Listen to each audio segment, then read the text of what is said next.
Hi there, it's Tweed Scott, and welcome to a special Christmas bonus edition of the Texan Edge. All month long, I'm sharing stories that stretch a little beyond our usual 2 to 3 minute format. Now, these episodes are meant to be savored, kind of like a good cup of cocoa, a crackling fire, and a quiet moment to yourself. Now, these holiday tales come straight from my own life and the people who shaped it. Some are funny, some are heartfelt, but all of them carry the kind of spirit that keeps Christmas traditions alive across the years. So, I invite you to settle in, take a breath, and let's enjoy a little extra warmth and wonder this season. Well, it's December already.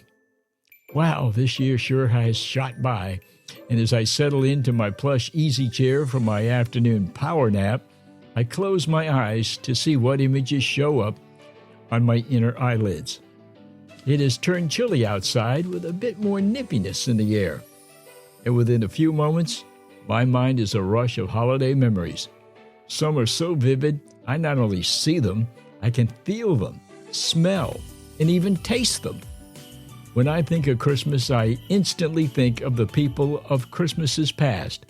Christmas cards, the aroma of food, wintry scenes, countless Christmassy images, movies, music, decorations of all kinds, and especially family. One of my favorite memories is the one of placing a baby Jesus figurine with his outstretched arms on the Christmas tree.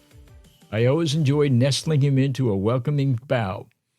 It always seemed like a fitting place for him to rest. He would stay there until it was time to take the tree down, and it was the last ornament that were removed every year. In fact, I got that childhood keepsake from a nursery school nativity scene. Each one of us children got one to take home, and it became a treasured Christmas tradition at our house. Now, one of my fondest memories was walking down a snowy main street in Laconia just after twilight, enjoying the lights and the decorations on each light pole. I especially loved hearing the snow crunching on the sidewalk as we walked along in the festive atmosphere. It was even more special when the snow was falling. There were the foil strands of red and green with the wreath in the middle hung across Main Street tied off on the pole on opposite sides of the street. There was the smell of fresh popcorn wafting from the old Woolworth 5 and dime, and then my mind quickly darts to when some of us in the Laconia High School band would climb onto a flatbed truck and perform Christmas music in the annual parade escorting Santa Claus into town. It was always fun playing all those familiar Christmas songs. And then one year it was so cold that the mouthpiece of my trombones stuck to my lips. Yeah, that year was memorable and painful. One of the other things that I thought made our town special were the decorations the individual storekeepers would paint on their store windows. Window shopping was always a great pastime at that time of year. This was back in the days before we even heard of shopping malls. The stores painted their snowflakes and wintry scenes onto their picture windows, adding to the wonder and the spirit of the season. There were snowy hills and pine trees, Santa Claus, of course, the elves, and any variety of holiday scenes. I would remember, too, being excited when the mailman would drop off a half dozen cards or more. I got to open up most of them. My mom would open the ones from people that I didn't know, and she always got lots of cards from family and friends. We would stand them up on the living room in plain view for all the world to see, on the TV, bookshelves, almost any open space. And remember all those cards that had all that glitter on them and how the glitter got everywhere? I was always partial, too, to the nature or the woodsy themed cards, especially the ones with cardinals. I think that's where my love of cardinals actually came from. Ironically, years later, my college mascot would be the Lamar Cardinals. Now, we had another tradition each year, beginning back before I was even born, and that was putting a candle in the window. Now, that happened every year of my life. It was just part of my life. It was always something simple, plain, understated, and yet beautiful about that simple decoration. Now, of course, there was the Christmas tree. There was nothing to do to spark that Christmas feeling, quite like the first smell of a live-cut Christmas tree. I could smell that odor every day of the year, even now, and never get tired of it. Our tree would often have a theme or a particular color scheme, just to change things up from year to year. We always had a real tree. My grandparents in Rhode Island, I think, were one of the first families to have one of those aluminum trees with a motorized color wheel. It was a fascinating thing for a little kid, but maybe not much so for adults. But they sure were a novelty back in the day. I also remember, particularly in my early days, listening to the grown-ups complain about the lights.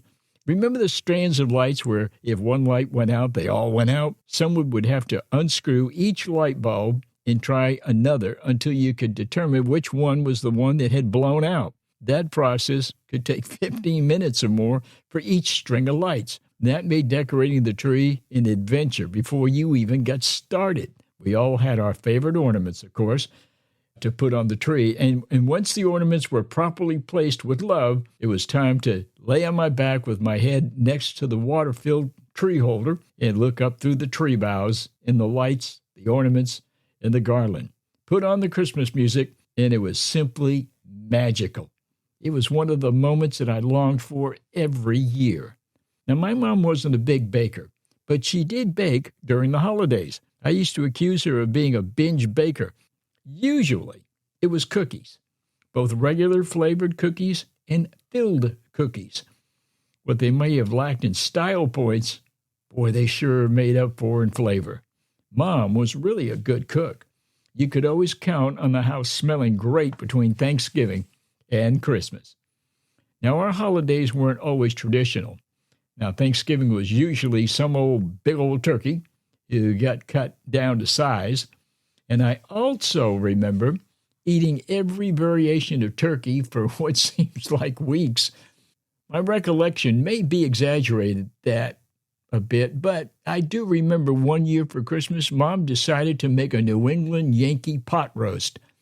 I remember thinking it was the best pot roast I ever had.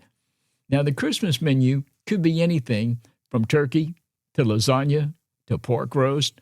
I think it was whatever sounded good in her head at the time. It never mattered, though. It was always good, especially the leftovers. Those Christmases we celebrated in Rhode Island at my grandparents' house, oh, those were a feast.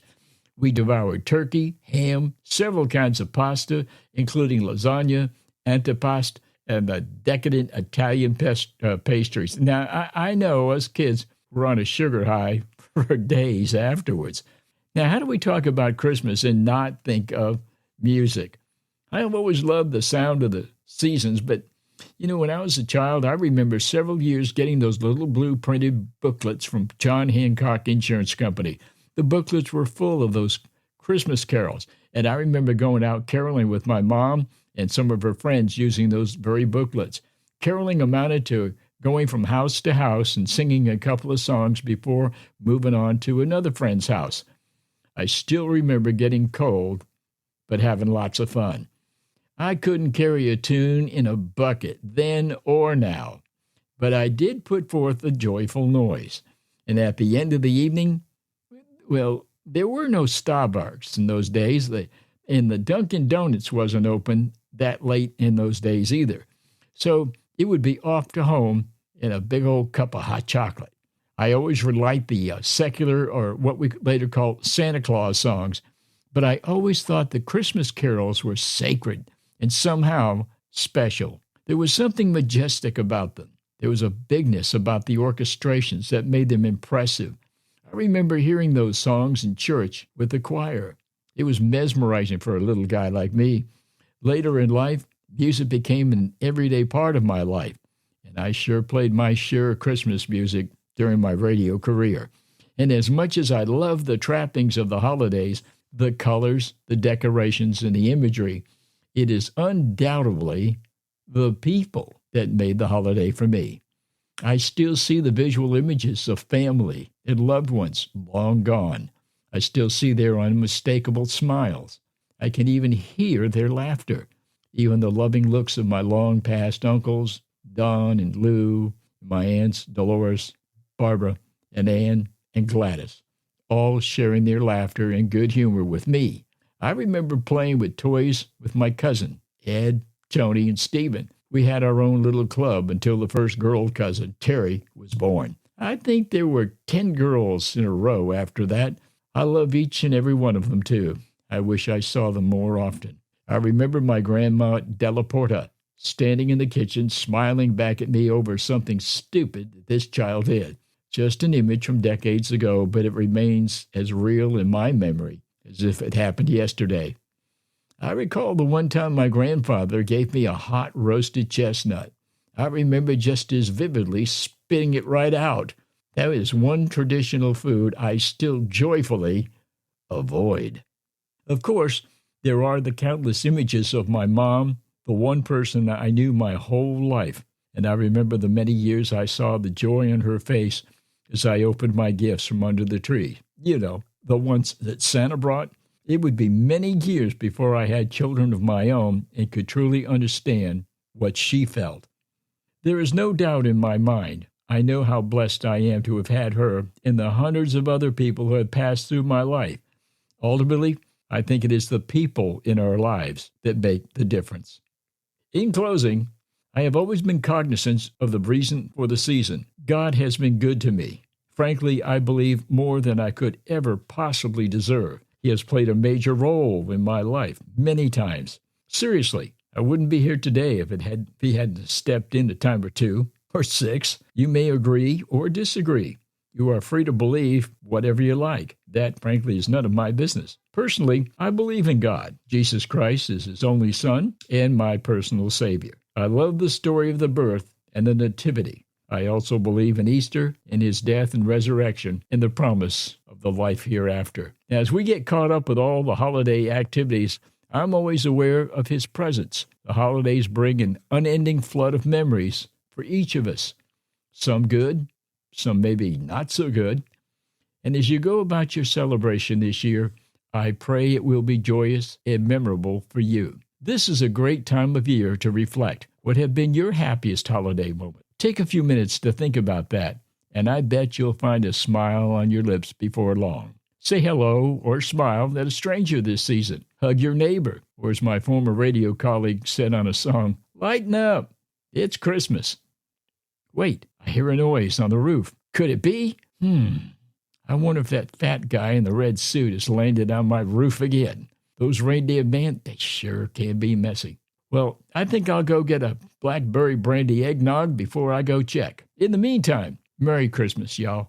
Well, I want to thank you for spending part of your Christmas season with me here on the Texan Edge. Now, these bonus episodes are my small way of giving you something a bit warmer, a little longer, and hopefully a bit more meaningful during this time of year. If today's story stirred a memory of your own, well, share it with somebody that you love. That's how Christmas really lasts. It's not in the lights or the ornaments, but in the stories that we tell and retell through the generations.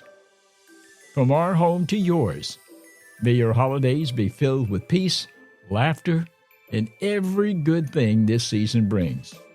Take care of your precious selves, and I'll see you on the next episode of The Texan Edge.